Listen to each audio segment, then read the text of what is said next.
जोड़ी में चल रहा था। मैं इनके प्रेम को निभाने के लिए श्री लालचंद जी ने बताया, तो मैं अभी 1 बजे गाड़ी लेके अभी पहुंचा हूँ। मैं भी मेरा जो कार्यक्रम है पेश करूँ। परिचय बताते हुए कौन आया कौन गया, संपूर्ण भारत में साइकिल यात्रा करने पर आप सभी भक्तों की दुआ से, बुजुर्गों की दुआ से, भोमिया जी महाराज की असीम कृपा से राष्ट्रपति अवार्ड से सम्मानित आपका बेटा विनोद कुमार शर्मा। समाज सेवा के अंदर कोई भी एक्सीडेंटल केस, खून देना दिलाना, ऐसे में पहुंचाना, और अभी सन 1992 से मैं डॉक्टर विनोद कुमार शर्मा आपको ये अवगत करवा दूं कि जिसके लीवर में फैटी लीवर हो जाए, SGOT SPT बढ़ जाए, बिलिरुबिन बढ़ जाए, WBC RBC बढ़ जाए, श्वेत रुधिर कणिकाएं खत्म हो जाए, पीलिया हो जाए, इन्फेक्शन हो जाए, उसके लिए मैंने 7 लाख पेशेंट अभी तक फ्री में उनका इलाज किया है। मंगलवार और शनिवार को 9 से 12 बजे तक पेशेंट देखने का काम करता हूँ। फ्री में औषधि देता हूँ, फ्री में एक झाड़ा देते हैं। 100% फायदा आता है। केवल हमारी फीस है, उनको ठीक होने के बाद हम उनके विचार एक डायरी में लिखवाते हैं। इसके लिए मुख्यमंत्री अवार्ड से सम्मानित आपका बेटा विनोद कुमार शर्मा। हास्य कविता लिखना, आपका मनोरंजन करना, ये मेरा एक शौक है। मैं कविता लिखने लग गया और कवि बन गया। रविंद्र मंच पर 80 कवियों में से फिल्म अभिनेता डायरेक्टर मोहन कटारिया के द्वारा मेरे को एक सब्जेक्ट दिया गया, कुर्सी की लड़ाई और भ्रष्टाचार। उसमें मैंने एक कविता तत्काल सुनाई। उसमें प्रथम पुरस्कार फिल्म अभिनेता डायरेक्टर के द्वारा आपके विनोद कुमार शर्मा को मिला था, आपकी कृपा से मिला था। उन्हीं कविताओं में से एक कविता मैं आपके सामने पेश करता हूँ। राम बाबू जी स्वर्ग में होंगे, कहेंगे शर्मा जी भी आए थे, विजय कुमार जी का प्रेम निभाए थे, सबको हंसाए थे, तो ये हाजिरी श्रीमान बाबूलाल जी के स्वर्ग में भी लग जाएगी। हंसने से खून का दौरा बढ़ता है, हंसने वाला गंतव्य तक पहुंचता है, हंसता नहीं पीछे रह जाता है। और हंसना एक पुण्य है, हंसाना एक महापुण्य है। उस महापुण्य को आप सभी भक्तों के बीच में, अब वक्त तो शायद नंबर ही देर से आया, मैं भी देर से आया, निकल चुके, फिर भी हैं जितने कविता सुनाते हैं। कविता मैंने दहेज पर लिखी। देखो, कविता मैं लिखता हूँ ना अपनी देहाती भाषा में लिखता हूँ। देहात का रहने वाला हूँ, पत्रकार जी, और देहाती भाषा में कविता लिखता हूँ। और मैं एक पत्रिका जयपुर में चलती है, उसमें एक पत्रकार भी हूँ। आपकी समस्या को उस पत्रकारिता के माध्यम से पेपर में अवगत करवाता हूँ, जयपुर न्यूज टुडे से। और लीजिए, अब आपके सामने मैं कविता का शीर्षक बताता हूँ, मेरा ब्याह का मजा। और इसमें दहेज किस प्रकार से घूमता रहेगा। दहेज के कारण हमारी बेटियों को जला दिया जाता है, दहेज के कारण गई सबों के संबंध बिगड़ जाते हैं, और दहेज के कारण पिता इतने कर्ज के बोझ के नीचे दब जाता है कि जिंदगी कमाने पर भी दहेज से उलीन नहीं हो पाता। उसी दहेज पर जो मैंने कविता लिखी है, वो आप शब्दों के माध्यम से शब्दों पे ध्यान दीजिए। मात्र मेरे शब्द और भाव को सब तोलेंगे, मेरा निवेदन है बीच में कोई नहीं बोलेंगे। लीजिए, कविता आपके सामने पेश करता हूँ, दहेज पर मेरा ब्याह का मजा, और इसमें किस प्रकार से दहेज घूमता रहेगा, शब्दों के माध्यम से सुनिए।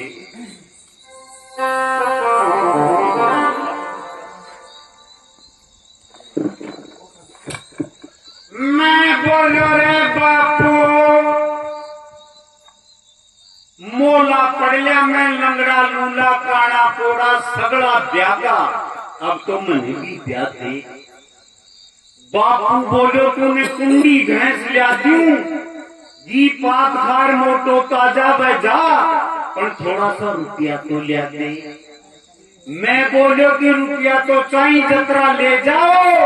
पर खेड़े ने खेड़े मेरो रिश्तो देख जाओ। आया कर बापू एक जगह मेरो रिश्तो तय कर आयो और भैंस की बीननी मेरा तानी घराना और बोलो की भाग्यवान छोरा को रिश्तो तय कर आया और अपना समझन समझी 10 लाख रुपया एक मोटर कार और 10 लाख को गणोई दहेज में दिला और बाकी छोरी से बहुत शानी पर ब्याई बाइयां सुकानो ध्यान दाइयां सुकानो आया कर मैंने 5 दिन को बांध बैठा दिया हाथी पीठी लगा दो मोदी बना दिया पड़वा पुनियों को साव थाम दिया। अरे मैंने घोड़ी मारे तत्काल बैठा था मैं घोड़ी मारे बैठ सर माथों नीचे झुक गो तो गांव की बैरबानियां बोली न बारे यो बींद 6 कुरुक्षेत्र की लड़ाई में कट रहा है उससे नीचे जब मैं मेरा सूट और सापा की नाप एक गुट्टिया दर्जी ने देवा गयो तो एक 3 फुट को आदमी भी आपकी नाप देती है। गुट्टियो दर्जी का ही करियो कि ती की नाप मेरे और मेरी नाप भी के चढ़ा दीन्यो और सापा की नाप आपका माता सुन ला दी। जब मैं निकासी में पैंट पहरियो तो बीका पाए का गोडा तक छड़ता और कमीज का पायचा आधा कटका या देख इंद्र राजा भी मेरा ब्यामो ओढ़ा वर्षा को जीनता का आधा का बाढ़ आधा ने गंजो करवा दो। अब मैं बोलो रे बापू मैं बोलो रे बापू यो तो ब्याज बोलो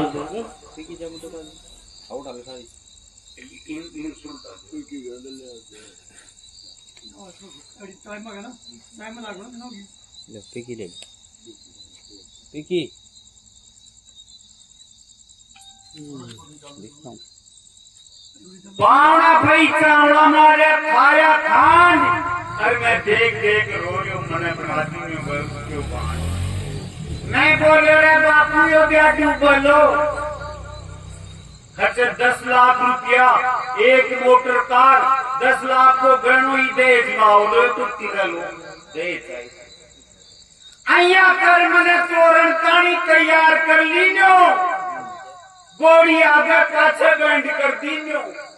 गोड़ी आड़ो भी थोड़ी सी पी लीनो आप तो नाच रहे तो गोड़ी ने भी नचा दीने। अच्छा पत्रकार साहब गाड़ी की मन रूढ़ी माल मोते पकड़ती फिर आंसू पहले ही चौका फेरा फिर आदीन्या हाथ पकाने कुड़ार पट्टी का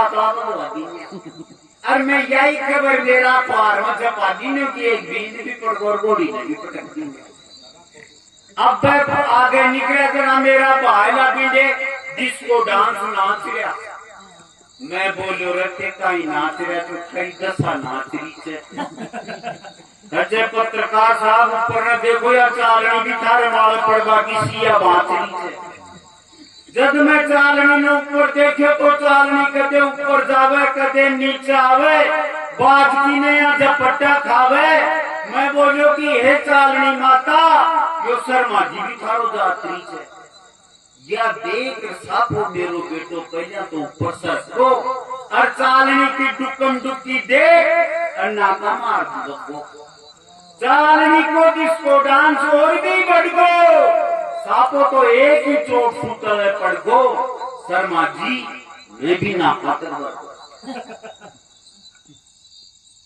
अब देख बोलिया खचक और साफ ठेकोरण की रस्म पूरी करो मैं बोलो अब तक तो रस्मी पूरी कर तो आया हूँ अब मेरी बसम का छड़ाओ ला अरी तोड़न ने पिटार कुन का मुंड माता फुलवाओला और कताब ने अपुआ फुदाओला जद में तोरण ने मार बन खड़ोइयो तो तोरण ने नाव जो कोन्या मेरा भाई ने बोला कि दखो देता ही वह तोरण की छड़ी तोरण सूख पे गई एक मोमा की काछा था सूख जाती बिंदे एक बरात तो छी दूसरी बरात आछी वह तोरण की छड़ी तोरण सूख पे गई एक मोमा की काछा था सूख जाती बिंदे एक बरात तो छी दूसरी बरात आछी सारा का सारा ने मोमा की खागी मैं बोलो रे हनुमान जी की सेना केड़ा सुहागी जब मैं तोरण पे खींच दियो तो तोरण पहले ही सासू का नाक में तोड़ दियो और ससुरा का कमर पर चाटा को गलो करवा दियो अब मैं बोलिया रे खच बीननी ने ले आओ वो तो ये भैंस देख रहा है साहब एक काली कड़ू की भैंस रूपी बीननी ने 4 जना पकड़े आया बीका हाथ पग दीकरा बहुत काला बीकी साथ आई 2 साड़ी 2 साड़ा बीका हाथ में एक मोटी सारी माला अया देख मेरे दिल के लागा देख ले बेबी कभी होगा मेरे दिल के लागा ताला मैं बोलो रे बापू या बीननी छे बीननो अरे खच्चर चुप रह 10 लाख आमीला 10 लाख से मतलब चाहे कर भैंसा हो चाहे अरे चुप रह 10 लाख आमीला बापू मैंने बलि को बकरो बना लीला घी तेल सिंदूर चढ़ा दिया अब मेरी बलि चढ़ा मिला खच्चर चुप रह 10 लाख आमीला बापू मेरी बलि चढ़ा मिला चुप रह 10 लाख आमीला केवल दहेज अया कहता है पत्रकार साहब बोला कहते कई भी नहीं मारा पैरा दे मारा पैरा दे कहते कंवर साहब थे भी मारा पैराओ मैं बोलियो रे सांकड़ लिया कहते थे भी मारा पैराओ मैं बोलो रे साफ कर जाओ अति कहता ही बापू खींच जा पर दियो अरे दुष्ट अया दियो मैं भी मारा में सांकड़ समझ तत्काल पैरा दिया